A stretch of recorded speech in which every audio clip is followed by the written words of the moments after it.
ये भट्टा कुछ दिनों से बंद पड़ा है और इसकी वजह गैर मामूली बारिशें हैं। इस भट्टे से चंद ही कदम दूर ये छोटा सा मकान 55 साला मोहम्मद हबीब का है, जिनकी पूरी जिंदगी ही भट्टी में दहकती ईंटों की तरह जलते गुजर गई।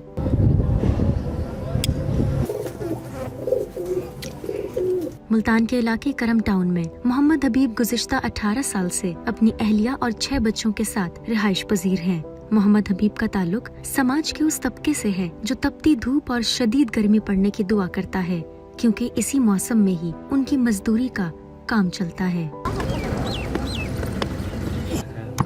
पाकिस्तान में तकरीबन 18,000 से 20,000 भट्टे मौजूद हैं, जिनकी एक बड़ी तादाद सुबह सिंध और सुबह पंजाब में है, जहां रिवायती तरीक़ाकार के मुताबिक ईंटें बनाने का काम किया जाता है। और ये काम अंजाम देते हैं वो मेहनत कश मजदूर जो दिन भर 12 घंटे हाथ में नहाकर जब शाम को घर लौटता है तो उसकी जेब में होते हैं महज चंद 100 रुपए, जिनसे गुजारा बमुश्किल ही होता है। 1850 रुपये हमारा है रेट, हमें देते हैं कोई 1000 रुपया, कोई 900। ये है फिरौनों का काम, भट्टों वालों का, ठीक है जी। इधर कोई आदमी देन नहीं है। अगर ये काम होता तो फिर हमें पूरा हक लेके देते। इससे हम जो हमारी नस्ल पड़ी है ना, ये इन भट्टों पे कैद पड़ी है और पैसे देने होते हैं हम तगड़े तगड़े 4-4, 5-5 लाख रुपया। हमें 4-4, 5 लाख देगा तो और मजदूरी करेंगे। जब हमारे पास इतने पैसे नहीं, किधर उधर जो दूसरी मजदूरी करेंगे। लेकिन दूसरी जानब जरा तसव्वुर कीजिए कि अगर ये भट्टा किसी वजह से बंद हो जाए तो वही शख्स किन हालात में जिंदगी गुजारेगा जिसने सारी जिंदगी सिर्फ मजदूरी करना और यूं ही किसी भट्टे की खाक को अपना मुकद्दर मानना सीखा। मेरा नाम मोहम्मद हबीब है, सूरज मियानी करम टाउन का रिहायशी हूँ।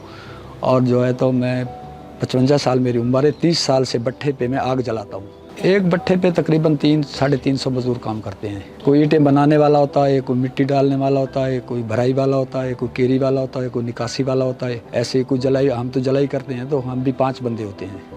एक मिस्त्री होता है हमारे ऊपर, 4 मजदूर होते हैं हम। बेटा मेरा है तो सामने आपके है, मुताज है, इसकी आँखों के आने फट गए हैं। और दूसरा बेटा है तो पागल है। तकरीबन इस बेटे की उम्र है 27 साल। दूसरा बेटा जो पागल है उसकी उम्र है तकरीबन 25 साल। तो मजबूरन ये करना पड़ता है। तो पीछे जो है 4 बच्चे हैं और छोटे छोटे, बीवी है, बीवी भी बीमार रहती है, मैं ख़ुद भी बीमार रहता हूँ। मुंह से खून आता है, फेफड़ों में ज़ख्म है। डॉक्टर कहते हैं कि ये आलूदगी वाला काम जो है, मिट्टी खाके वाला जो भट्टे पे आग और धुआं निकलता है, उस वजह का है। बस ज़िंदगी के हालात बहुत ख़राब है। बारिशों की वजह करके भट्टे बंद हो गए, घर में बैठे हैं। बस पता नहीं कैसे कैसे घर का निज़ाम चलाते हैं हम। तो लोगों के कर्ज़े हो रहे हैं हमारे ऊपर। कभी किसी से 50, किसी से 100, किसी से 500 मांग के घर को तो चलाना होता है। तो इसी तरीके से घर चला रहे हैं।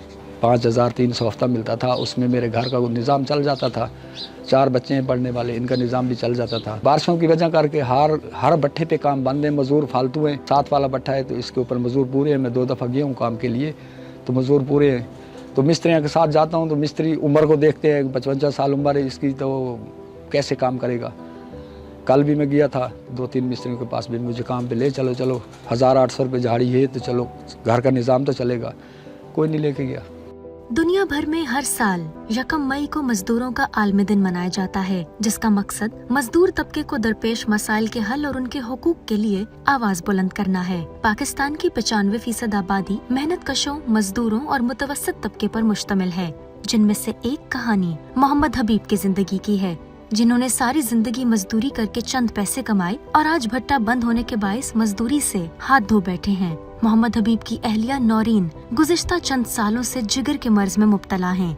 मोहम्मद हबीब अपनी सारी जिंदगी भी अगर भट्टी की आग में ईंटें बनाने में गुजार दें, तब भी शायद वो रकम जमा ना कर सकें जो नौरीन के इलाज के लिए दरकार है। तबीयत नहीं ठीक रही, जिगर का मसला है और खून की कमी भी है। ड्रिपां वगैरह भी लगदी हैं। वो एक मर्द कमाने वाला 2 दिन दवाई होई तो हफ्ता 2 हफ्ता दवाई नहीं आती। और मेरी बेटी है 10 साल की, वही काम करती है घर दे भी। थोड़ा जैसा टाइम बच जाता है, ये वहदी है उसे TV देखा। शौक दिल तो बड़ा करेंगे ना, घर च चीज़ें नहीं है। कल दिन स्कूल चो आए तो हम शायद घर कार्टून वगैरह लगते हैं, उथे चलन देखने वास्ते गए, बच्चे ने मारे तो वह रोंदी घर आ गई वापस। जिगर काम नहीं करता तो खून बहुत कम रह गया। अगे ड्रिप मेरे मियाँ ने दी है मेरे को खून की ड्रिप, ਹੁਣ ਡਾਕਟਰ ਨੇ ਆ ਕੇ ਕਹੀ ਨੇ ਨਾ ਸਾਡੇ ਕੋਲ ਪੈਸੇ ਥੇ ਨਾ ਸਲਵਾਈ ਹੈ ਡਾਕਟਰ ਨੇ ਆ ਕੇ ਵੀ ਲਾਜ਼ਮੀ ਹੈ ਵਹਿੰਦੇ ਬੱਠਾ ਹੀ ਬਾਂਧਦੇ ਮਜ਼ਦੂਰਾਂ ਦੇ ਪਿੱਛੇ ਵਹਿੰਦੇ ਖੜੋ ਖੜੋ ਕੇ ਵਾਪਸ ਆਟੇ आते काम नहीं लगता। अपने घर का सारा काम मैं खुद संभालती हूँ। पहले मैं स्कूल जाती हूँ, स्कूल से आती हूँ तो थोड़ा काम कर फिर ट्यूशन जाती हूँ। ट्यूशन वाली बाजी को पता है कि भाई मैंने काम करना होता है, मम्मा की तबीयत ख़राब रहती है। फिर वहाँ से आकर फटाफट बर्तन धोए, सफाई कर ली, फिर हांडी बनाकर फिर रोटी बनाई। फिर इसके बाद कुरान पाक जाना होता है, कुरान पाक से आकर फिर रात को मम्मा को घुटना होता है। मेरे घर में 2 मेरे नबीने, एक मेरे नबीने भाई, एक मेरे पागल भाई, 2 ये होते हैं और ना 2 मेरे छोटे भाई हैं वो, और 2 हम बहनें होती हैं और 2 मम्मा पापा होते हैं। टोटल इन सब को मिलाकर हम 8 जाने होते हैं। भट्ठा बन जा रहा है जिसकी वजह से ना घर के हालात बहुत तंग हैं, क्योंकि हम टोटल 8 जाने हैं और हमारे घर का एक जना कमाने वाला है, जिसकी वजह से वो कमाते हैं, हमारे घर के सब मिलकर खाते हैं। अगर वो नहीं कमाते ना, किसी दिन रोटी खाते हैं, किसी दिन नहीं खाते। पेट की आग बुझाने के लिए अपने जिस्म के साथ साथ अपने ख्वाबों को भी भट्टी की आग में जला देने वाले मोहम्मद हबीब के घर का चूल्हा आज बुझा हुआ है। तन और रूह का नाता कायम करने के लिए वो सारी उम्र मजदूरी करते रहे। गुर्बत ने इससे ज्यादा कुछ करने या सीखने का मौका ही कब दिया, और अब करने को इस मजदूर के पास मजदूरी भी ना रही।